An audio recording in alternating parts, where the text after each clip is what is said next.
Глава 8. Неожиданно Дон Хуан спросил, не собираюсь ли я в выходные дни уехать домой. Я ответил, что думаю ехать в понедельник утром. Мы сидели под армадой его дома. Была суббота, 18 января 1969 года. Время близилось к полудню. Мы отдыхали после долгой прогулки по окрестным холмам. Дон Хуан встал и вошел в дом. Через несколько секунд он позвал меня. Когда я вошел, он сидел на полу посреди комнаты, а моя циновка лежала перед ним. Он усадил меня и, не говоря ни слова, достал сверток с трубкой, развернул тряпку, вытащил трубку из чехла, набил ее и раскурил. Он даже сам принес для этого в комнату глиняное блюдце с углями. Дон Хуан не спрашивал, хочу ли я курить, просто вручил мне трубку и велел приступать. Я не колебался. Он очень точно вычислил мое настроение, заметив, наверное, что интерес к стражу не дает мне покоя. Меня не нужно было упрашивать, я нетерпеливо выкурил всю трубку разом. Последовательность моих реакций была в основном такой же, как и раньше. Дон Хуан вел себя как прежде. Правда, в этот раз он не стал меня трогать, а только напомнил, что правую руку следует положить перед собой. Чтобы мне удобнее было на нее опираться, он посоветовал сжать кисть в кулак. Я сжал правую руку в кулак, так как обнаружил, что таким образом лежать легче, чем опираясь на раскрытую ладонь. Очень хотелось спать. На какое-то время стало тепло, а потом все ощущения исчезли. Дон Хуан улегся на пол напротив меня, подперев голову правой рукой. Все шло очень тихо и мирно. Тактильная чувствительность исчезла, меня охватило умиротворение. «Как хорошо», — сказал я. Дон Хуан вскочил. «Не смей начинать с этой чепухи. Прекрати болтать. Ты потратишь на это всю свою энергию, и страж прихлопнет тебя, как ты прихлопнул бы мошку». Ему, видимо, показалось, что он сказал что-то смешное, потому что он засмеялся, но смех внезапно прекратился. «Не болтай. Прошу тебя, не болтай», — сказал он очень серьезно. «Да я вроде и не собирался болтать», — сказал я. Причем я действительно не хотел этого говорить. Я увидел, как Дон Хуан уходит в заднюю часть дома. Через мгновение на циновку передо мной села мошка. Это наполнило меня такой тревогой, какой я раньше никогда не испытывал. Это была странная смесь воодушевления, страдания и страха. Я сознавал, что вот-вот стану свидетелем трансцендентального явления, увижу мошку, охраняющую вход в другой мир. Мысль была настолько нелепой, что я едва не рассмеялся вслух, но потом понял, что из-за приподнятого настроения отвлекаюсь и могу пропустить момент перехода, который интересовал меня больше всего. В прошлый раз я сначала левым глазом смотрел на мушку, а потом сразу почувствовал, что стою и созерцаю стража. Но как именно осуществился переход, я не отметил. Я наблюдал за тем, как мушка ползает по циновке, и тут до меня вдруг дошло. Я смотрю на нее обоими глазами. Вот она подползла совсем близко, и в конце концов наступил момент, когда она ушла из поля зрения правого глаза. Я больше не видел ее обоими глазами, поэтому перебросил сосредоточение целиком на то, что видел левым, который находился почти на уровне поверхности циновки. В момент этого изменения фокусировки я почувствовал, что тело поднимается в вертикальное положение и оказался лицом к лицу с гигантским животным. Оно было глянцево-черным. Спереди его тела было усеяно длинными черными, коварно отточенными волосами. Вернее, это были даже не волосы, а скорее иглы, торчащие из трещин гладкой сверкающей чешуи. А росли они как бы пучками. У чудовища были крылья, широкие и короткие по сравнению с длиной его туловища, толстого, массивного и округлого. Между двумя выпуклыми глазами торчало рыло. На этот раз монстр чем-то напоминал крокодила. У него были длинные уши, а может рога, и так же, как в прошлый раз, с его рыла все время что-то стекало. Я напрягся, чтобы как следует зафиксировать взгляд на страже, и почувствовал, что не могу смотреть на него так, как обычно смотрю на предметы. Странно подумать, но, созерцая стража, я ощущал, что каждая часть этого существа живет как бы независимой жизнью, вернее, является живой сама по себе, как, например, глаза человека. Я впервые в жизни осознал, что глаза – это единственное в человеческом теле, почему можно сразу же наверняка узнать, жив человек или нет. Проведя аналогию, я бы сказал, что страж состоял из миллионов глаз. Я подумал, что это замечательная находка.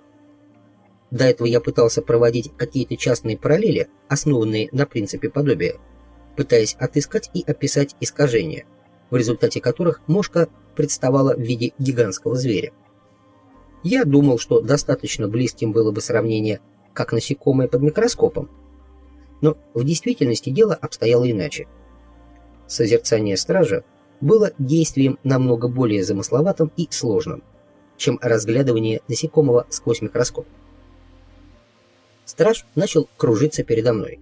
В какое-то мгновение монстр остановился. Я почувствовал, что он меня изучает. Внимание мое привлек тот факт, что он был совершенно безмолвным. Страж танцевал в абсолютной тишине. Все в его виде призвано было внушать ужас. Выпуклые глаза, грозная пасть, коварные острые, как иглы, волосы, брызги и слизь, летевшие во все стороны с его рыла, и, конечно, его немыслимый размер. Он был совсем рядом.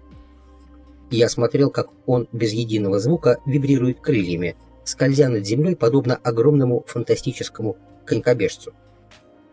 Глядя на это кошмарное создание, я вдруг почувствовал что-то вроде ликования. Мне показалось, что я разгадал тайну победы над стражем.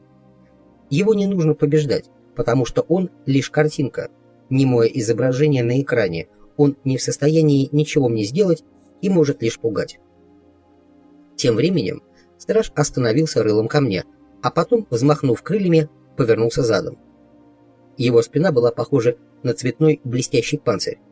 Она сверкала и переливалась, но оттенок раздражал меня. Это был мой самый нелюбимый цвет. Страж еще немного постоял, демонстрируя мне свой зад, а потом взмахнул крыльями и рванул куда-то вдаль, скрывшись из виду. Я остался в одиночестве перед странной дилеммой, искренне веря, что одолел таки стража пониманием того, что он был не монстром, а лишь изображением ярости. Возможно, что эта вера основывалась на утверждении Дона Хуана о моем знании, в котором я не хотел себе признаваться. Как бы то ни было, а страж ретировался. Путь был свободен. Но я не знал, как быть дальше. Дон Хуан ничего не говорил мне о том, что делать в подобной ситуации. Я попытался осмотреться, но не смог шевельнуться. Однако все, что происходило в 180-градусном секторе, передо мной я видел довольно хорошо. Далеко впереди была размытая линия горизонта, а все до нее заполнял какой-то бледно-желтый то ли дым, то ли туман. Пространство вокруг было равномерно окрашено в лимонный оттенок. Впечатление было таким, словно я стою на бескрайней равнине, по которой стелятся испарения серы. Вдруг точкой на горизонте снова объявился страж. Он сделал большой круг и застыл передо мной, разинув беззубую пасть, похожую на огромную пещеру. Потом затряс крыльями и ринулся на меня, как разъяренный бык, и огромные крылья замелькали перед моими глазами. Я заорал от боли и взлетел, вернее, почувствовал, что поднимаюсь, а потом планирую куда-то за стража и несусь над желтоватой равниной прямо за горизонт, в другой мир, мир людей. А потом обнаружил, что стою посреди комнаты в доме Дона Хуана. 19 января 1968 года. «Я, честное слово, думал, что одолел стража», — сказал я Дону Хуану. «Ты, должно быть, ошибся». Со вчерашнего дня Дон Хуан не произнес ни слова. Впрочем, меня это не беспокоило и даже было на руку. Я пребывал в некой задумчивости и снова чувствовал, что начну видеть, если буду смотреть с определенным намерением, хотя ничего специфического или неординарного так и не заметил. Но молчание в любом случае действовало на меня успокаивающе. Дон Хуан попросил подробно вспомнить обо всем, что происходило там, и в особенности, какой цвет я видел на спине стража. Когда я закончил рассказ, он вздохнул с явно обеспокоенным видом. «Тебе крупно повезло. Цвет был у него на заду», — очень серьезно сказал он. «Если бы он оказался на передней части туловища или, что еще хуже, на голове стража, тебя бы уже не было в живых. Ты больше никогда не должен пытаться увидеть стража. Видно, не с твоим характером пересекать эту равнину. Впрочем, я был уверен, что тебе там не пройти. Не будем об этом. Эта дорога далеко не единственная, есть и другие». В тоне Дона Хуана чувствовалось что-то непривычное, какая-то тяжесть. «Что произойдет, если я снова попытаюсь увидеть стража? Он тебя утащит, возьмет в пасть, занесет куда-нибудь на ту равнину и бросит там навсегда. Очевидно, он знает, что тебе нельзя идти по этой дороге. И потому предупредил, чтобы ты не совался. Как ты думаешь, откуда он может об этом знать?» Дон Хуан устремил на меня долгий, пронзительный взгляд. Он пытался было что-то сказать, но передумал, видимо, не подобрав подходящих слов. «Вопросы у тебя хоть стой, хоть падай», — с улыбкой сказал он. «Ты ведь спросил, не подумав, правда?» Я возразил, сказав, что удивлен тем, что стражу известен мой характер. «Поразительно. Но интереснее всего то, что ты о своем характере не обмолвился ни единым словом. Ведь ты ничего ему не говорил, не так ли?» — сказал Дон Хуан, немного погодя, со странным издевательским блеском в глазах. Тон его был настолько комичен, что мы оба захохотали. Однако потом он объяснил, что страж, будучи хранителем и наблюдателем другого мира, владеет многими тайнами, знать которые имеет право Брухо, и которыми страж может с ним поделиться. Для Брухо это один из способов научиться видеть, сказал Дон Хуан. Однако тебе он не подходит, поэтому нет смысла о нем говорить. «Курение — единственный способ увидеть стража?» — спросил я. «Нет, можно и без этого. Многие умеют вызывать стража просто так. Но я предпочитаю использовать дым, потому что с ним эффективнее и безопаснее. Тот, кто пытается встретиться со стражем без помощи дыма, имеет шанс не убраться вовремя с его пути. Ты, например, получил предупреждение. Страж повернулся к тебе задом и показал враждебный цвет. Потом он ушел, а когда вернулся, то обнаружил, что ты все еще не убрался. Тогда он на тебя напал. Но ты был готов и прыгнул. Дымок обеспечил тебя необходимой защитой. Если бы ты подался в тот мир, не заручившись поддержкой дымка, тебе не удалось бы избежать пасти стража. Почему? Твои движения были бы слишком медленными. В том мире, чтобы выжить, нужно двигаться с быстротой молнии. Я совершил ошибку, уйдя из комнаты, но нужно было, чтобы ты перестал болтать.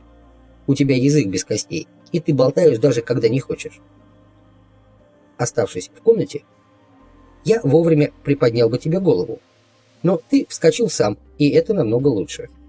Но я думаю, больше рисковать мы не будем. Со стражем шутки плохи.